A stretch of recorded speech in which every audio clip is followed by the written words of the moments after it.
beaucoup de choses, mais en même temps... C'est pas vrai, on n'a pas fait ça aujourd'hui. Aujourd'hui, on n'a rien fait.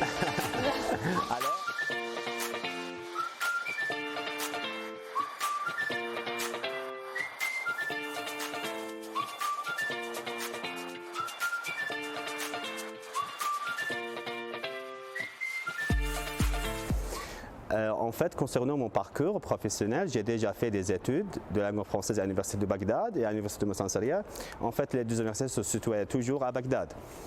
Je suis passionné par la langue française et en même temps par l'histoire de la Mésopotamie, par le patrimoine d'Irak.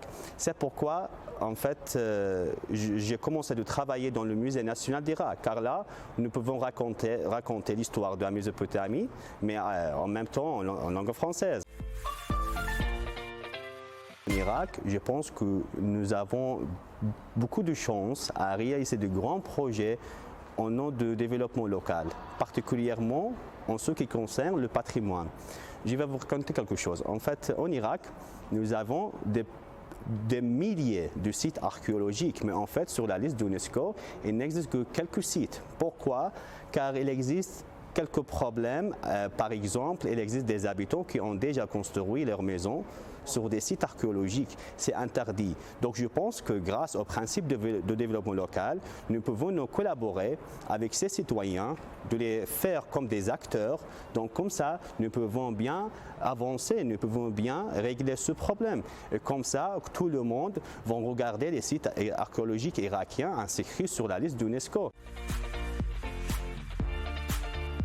Certains visiteurs francophones qui ont déjà visité le musée m'ont proposé de rendre sur la page de CIEDEL pour la formation chargée de mission de développement local. On m'a dit que je peux en fait faire des études en français, en même temps ça pour avoir un rapport avec le patrimoine, l'archéologie. Donc j'ai préparé mon dossier, j'ai fait un entretien, j'ai passé un entretien, et à la fin j'étais admis. Et donc on a commencé il y a une semaine.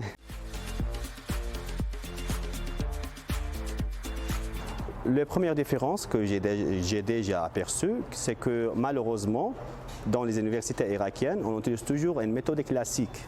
C'est toujours l'enseignant qui explique, qui demande aux étudiants d'étudier, de répéter. Mais ici, c'est plus pratique. En fait, on nous a donné ici au CIEDEL la chance de faire des groupes, de travailler en groupe, de participer, de synthétiser en fait.